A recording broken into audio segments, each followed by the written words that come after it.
शिवाय ओम नमः शिवाय ओम नमः शिवाय ओम नमः शिवाय ओम नमः शिवाय ओम नमः शिवाय ओम नमः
आरती शिवराजा मन श्यामंगे निरोपाला आनंद शिवदासा सर्व शुभ कल्याण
देव तुम्हारी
नागनाथ स्वामी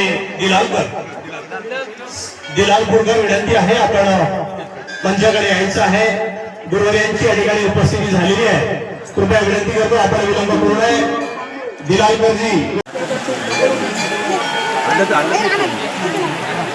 आहे का तुमच्याकडे?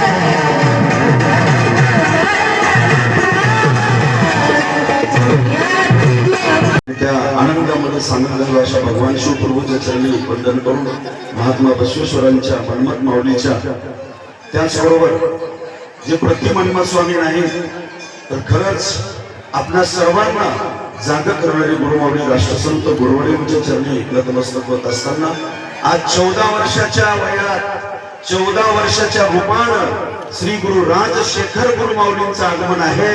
माऊलींच्या चरणी आपण नतमस्तक होऊ.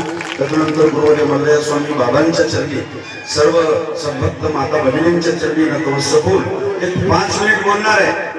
तुम्हाला बांध कमर क्यों डरता है, देख प्रभू क्या करता है. त्या दिवशी त्र्यंबक पाटील सावळीकर बोलत असताना म्हणाले, तुम्ही फक्त तयार व्हा, आप्पा स्वतः करून घेतील. एवढं त्यांच्या मुखातून शब्द निघालं आणि आम्ही सुद्धा सोबत आहोत असं त्यांनी म्हणाले. पण मला एक म्हणायचं आहे, येळेगाव, बामणी, त्यानंतर हुळमंदा या परिसरातले गावं आपण आपल्या परिवारातला सत्ता म्हणून आपण या ठिकाणी थांबायचं आहे. वेगवेगळ्या जिल्ह्यातून अधिक मास आमच्याकडे असावं त्या आम्हाला म्हणून भक्तीस्थळ जाऊन मागणी केली. पण परमपूज्य गुरुवर्य राष्ट्रसंतांची कृपादृष्टी येळेगाववर होती नाही तर या धर्माबाद तालुक्यावर जेवढी कृपादृष्टी आहे तेवढं इतरत्र नाही मी म्हणत नाही, पण आपल्यावर खूप कृपादृष्टी आहे. सहज त्यांच्या पुढे शब्द केलं, मागणी मागितली आणि त्यांनी सरळ होकार देऊन टाकला, येळेगावला करायचं करायचं करायचं. किती भाग्य आहे आपल्या लक्षात घ्या. आपलं परमभाग्य आहे की या कार्यक्रमामध्ये तुम्ही आम्ही, मला तर म्हणायचं आहे ही गोदावरी नदी आहे, याच गोदावरी नदीमध्ये आता दुसरी आणि तिसरी भक्तांच्या माध्यमातून गंगा आणि गुरुवर्यांच्या माध्यमातून यमुना, 2 नद्या, अगोदरची गोदावरी नदी, या 3 नदीचं स्नान येणाऱ्या 21 मे पासून आम्हाला मिळणार आहे. त्याची रूपरेषा म्हणून थोडक्यात सांगू इच्छितो. त्या अगोदर 22 एप्रिल आपली बैठक झाली नाही, बळी पडेल. 22 एप्रिलला बैठक झाली. संपूर्ण 2-3 तालुक्याला निमंत्रण होतं. निमंत्रण गेल्यानंतर 1000 भक्त या ठिकाणी येणार होते. पण आमच्या धर्माबाद तालुक्याच्या लगत धोडापूर येथील एक कीर्तनप्रेमी, भजनप्रेमी, धर्मप्रेमी असणारे एक व्यक्तिमत्व, धोडापूरचे आमचे साईनाथजी, ते त्यांचं दुःखद निधन झालं. आम्हाला सुद्धा तिथं जाता आलं नाही, कारण एकतर निमंत्रण देऊन ठेवलं, काही गावचे भक्त या ठिकाणी आले म्हणून 1000 लोकांऐवजी काही का असना ती बैठक झाली पाहिजे म्हणून एक 200 लोकांच्या उपस्थितीमध्ये बाबा होते, गुरुवर्य जवळेकर होते आणि 200 लोकांच्या माध्यमातून 22 तारखेला फक्त आम्ही सत्ता करून अशी चर्चा केलो. पण पुढचं नियोजन अजिबात झालं नाही. काही जणांच्या डोक्यात असं निर्माण होऊ नये की एवढ्याच माणसांनी सत्ताचं नियोजन केलं का, अजिबात नाही. म्हणून या ठिकाणी आत्ताच बोललेले आमचे संतोषजी ममदापूरकर अशा अनेक तरुणांनी सर्वजण एकत्र येऊन जी बिलोली या ठिकाणी गेल्या 3 वर्षापूर्वी आताच्या सप्त्याचे अधिक मास सप्त्याचे सूत्रधार एक मूळ नेतृत्व असणारं बिरोली तालुक्याचं, नाहीतर आपल्या तिन्ही तालुक्याचं सद्गुरु राजशेखर स्वलिंग शिवाचार्य सर्वांच्या अंतःकरणाला माझ्यासाठी नाही, येडेगावसाठी नाही, कुणासाठीच नसून आप्पासाठी आपल्याला 7 एप्रिल इथे यायचंय. लक्षात घ्या, यायचं म्हणजे यायचंच आहे. म्हणून पुनश्च एकदा तुम्हाला सर्वांना विनंती करतो की या कार्यक्रमाला माता भगिनी आपल्या आपल्या परीने चर्चा करा, पत्रकारांनी आपली आपली सेवा बजावा आणि संपूर्ण गावागावातून या कार्यक्रमाची चर्चा घेऊन या कार्यक्रमाला कशा पद्धतीने आपल्याला सुशोभनीय करून या ठिकाणी येतात. या ठिकाणी अनेक पत्रकार बांधव सुद्धा आहेत. त्यांना माझी विनंती आहे, तुम्ही गुरुवर्यांच्या कार्यक्रमाचं एक 5 मिनिट जर कुठे या महाराष्ट्रामध्ये तुमच्या लेखणीतून प्रचार केला तर आयुष्याचं पुण्य तुम्हाला लागल्याशिवाय राहणार नाही. का? या राष्ट्रसंतांनी देशाला स्वातंत्र्य मिळावं म्हणून तालुका आहे, धर्माबाद तालुका आहे, उमरी तालुका आहे, एवढं भरपूर महाराजांनी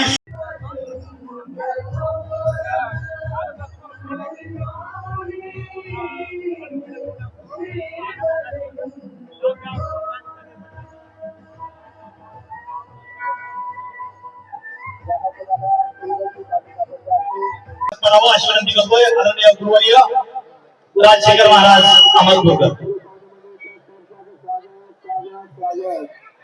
ब्रह्मानंदं परम सुखदं केवलं ज्ञानमूर्तिं द्वन्द्वातीतं गगनसदृशं तत्त्वमस्याधिलक्ष्यम् एकं नित्यं विमलमचलं सर्वधि साक्षिभूतं भावातीतं त्रिगुणरहितं श्रीगुरुं तन्नमामि.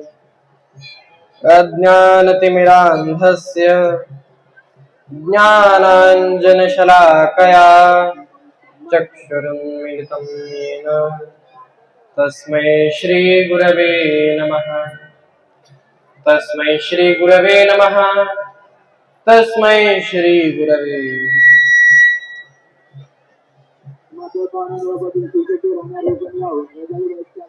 संत शिरोमणि मनमत स्वामी महाराज की, राष्ट्रसंत सद्गुरु शिवलिंग शिवाचार्य महाराज की, पार्वतीपते शिव हर हर महादेव.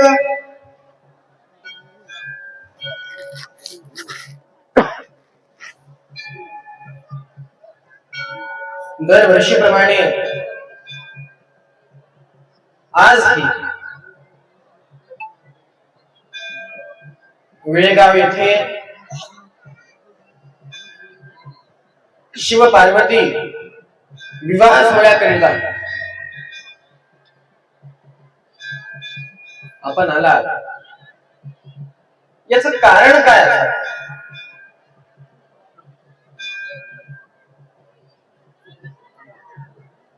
दरवर्षी आपण येता, आपण दरवर्षी, पण त्याचं कारण काय?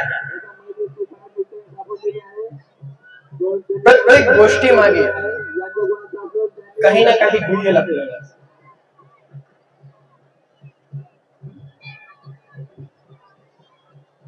जर आपण आपल्या ग्रंथ चाळले तर आपल्याला लक्षात येतं की ज्याप्रमाणे शिवाची प्राप्ती करण्याकरिता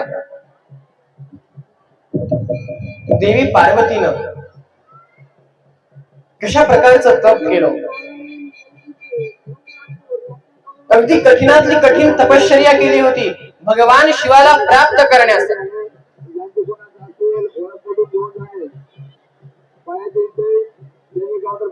पण आपल्यामध्ये तर तेवढं सामर्थ्य नाही की आपण त्या जगदंबेची बरोबरी करत. आपल्या जीवनामध्ये आपण वर्षभर व्यस्त, कुणाचा व्यवसाय आहे, कुणी शिक्षक आहे, कुणी शेतकरी आहे, प्रत्येकाला आपले काम असतं. पण आपण जेव्हा कार्य करतो तेव्हा ते कार्य संपन्न करण्यासाठी आपल्याला शक्तीची गरज असते, आपल्याला ऊर्जा लागते. आणि ती ऊर्जा प्रदान करणारी ती देवी आहे.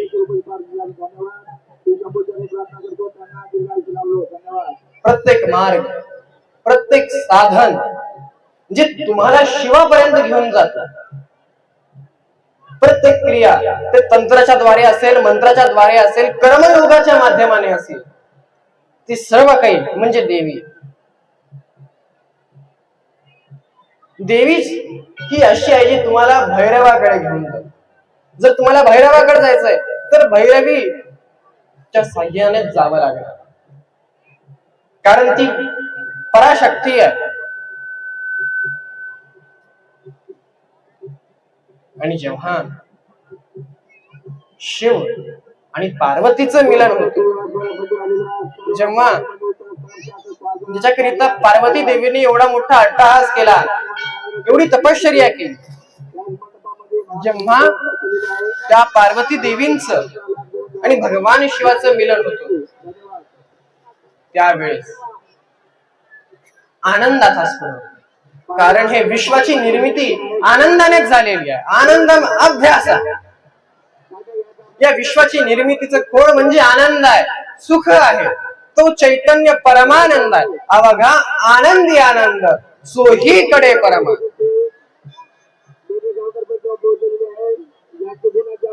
जेव्हा शिव पार्वतीचं मिलन झालं त्यावेळेस अनेक सुरगण अगदी आनंदामध्ये होते. मी मागच्या वेळेच सांगितलं, जर आपल्याला जर समजा आपल्याला लग्न करायचंय तर आपण वरातीमध्ये काय काय सजवतो? आपण घोडा आणतो, नवरदेवाला चांगले कपडे घालतो, वरातीमध्ये एकदम मोठे मोठे पाहुणे ठेवतो. पण त्याच्याच विपरीत जर आपण शंभू महादेवाची वरात बघितली तर त्या वरातीमध्ये सर्व भूत अघोरी यांचं संमेलन. भगवान शिव हे शून्याचे प्रतीक आहे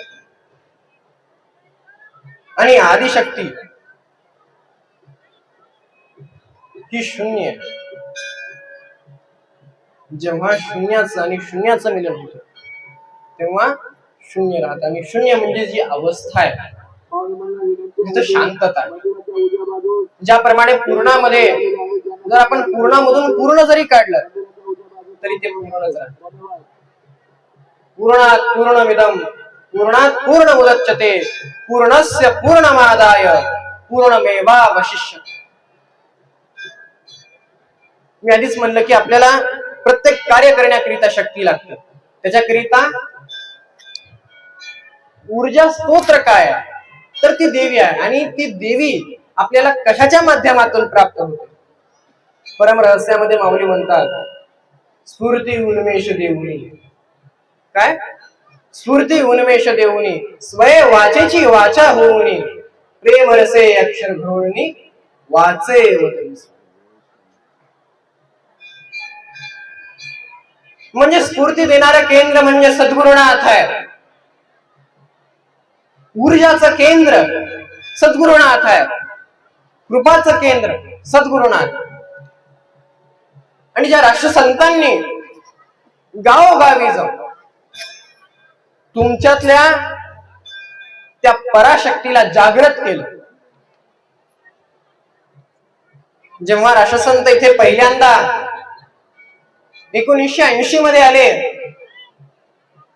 गुरु गुरय्या स्वामी त्यांनी त्यांना इथे घेऊन आले आणि आपल्या संस्कृतीचं केंद्र म्हणजेच सप्ताह आहे.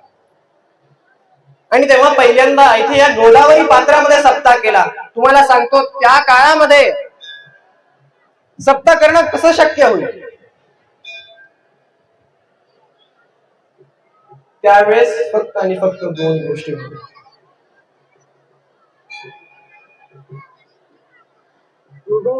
एक युवांमधली ऊर्जा आणि दुसरे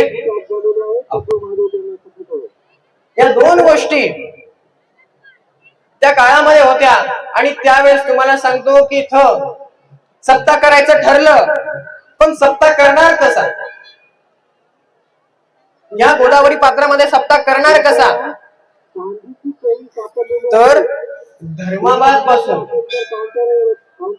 वीज सप्लाय इथं करण्यात, फक्त आणि फक्त सत्ता करण्यात.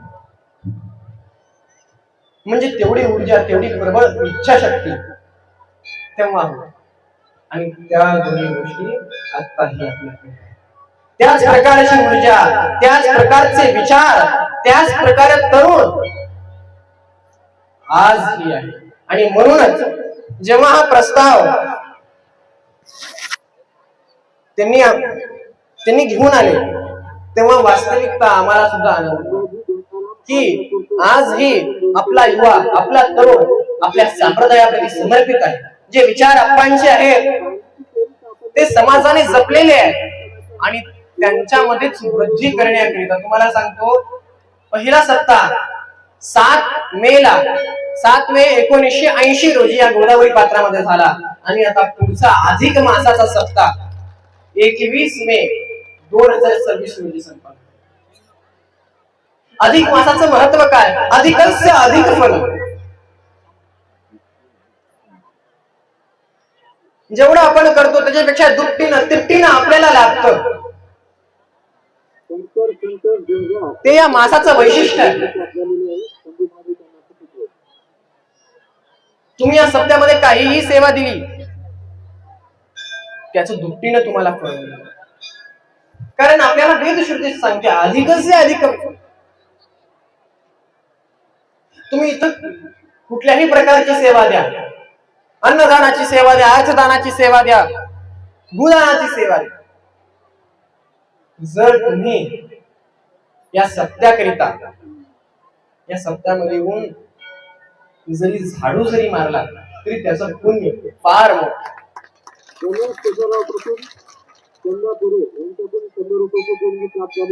आणि हा सप्ताह करणं हा कुण्या एखादा संकल्प नसेल. हा सप्ताह व्हावा कुणाच्या एकट्याच्या घरचं गुप्त. हा सप्ताह आपल्या आप्पांचा सप्ताह म्हणजे आप्पांच्या शिकवणींचं राखीव पुरण आहे.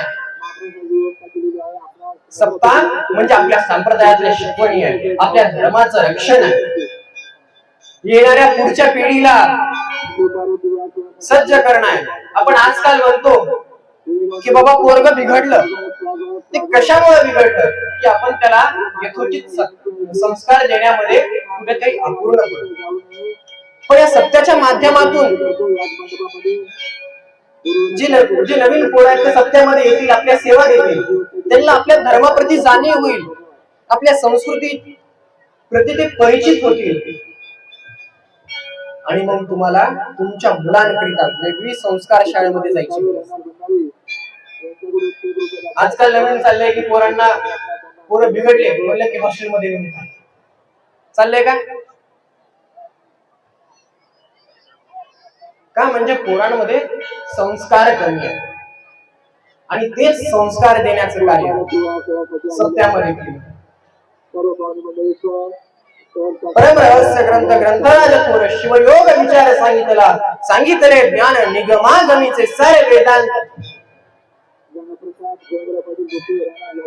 त्या परमरहस्य ग्रंथाचं पारायण 1008 माऊमाऊल्यांनी या भूमीमध्ये करणं हे आपलं किती सौभाग्य की आपण स्वतः अधिक मासामध्ये मी आधीच म्हणलं अधिकस्य अधिकम फलम, की जेवढं तुम्ही करता त्याच्यापेक्षा दुपटीनं तिपटीनं तुम्हाला लागतं. या अधिक मासामध्ये राष्ट्रसंतांच्या सप्त्यामध्ये येऊन सर्व माई माऊल्यांसोबत सप्ताह करणं, त्याच्यासोबत पारायणाला बसणं हे आपलं किती मोठं प्रारब्ध असतात. ही एवढी सुवर्ण संधी आपल्याला आलेली आहे. त्यांनी काउंटर मंदिराच्या उजव्या बाजूस लावलेले आहेत. ज्यांना कोणाला त्यांनी द्यायचं असेल त्यांनी मंदिराच्या उजव्या ही सुवर्ण संधी आपल्याला लाभलेली आहे आणि याचं सोनं करणं हे आपल्या हातात आहे. कारण हा सप्ताह भूतो न भविष्यती अशा प्रकारचा आहे, न कधी झाला असेल आणि न कधी होणार आहे. या सत्याच्या माध्यमातून सर्व पाहुणे म्हणून आग्रहाची विनंती, कोणी निघून जाऊ नये. आजकाल असे बरेच मंडळी आहेत तर याच मंडपामध्ये महाप्रसादची व्यवस्था केलेली आहे. सर्वांनी की ज्यांनी घेऊन जावे. आपल्या आग्रहाची पुन्हा एकदा विनंती. बऱ्याच काळापासून अध्यात्मापासून वंचित राहिलेले आहेत, परमार्थापासून वंचित राहिलेले आहेत आणि अर्थाच्या मागे लागलेले आहेत. सगळ्यात मोठा अर्थ जर काय आहे तर ते परमार्थ आहे. परम म्हणजे मोठं आणि अर्थ म्हणजे संपत्ती. सगळ्यात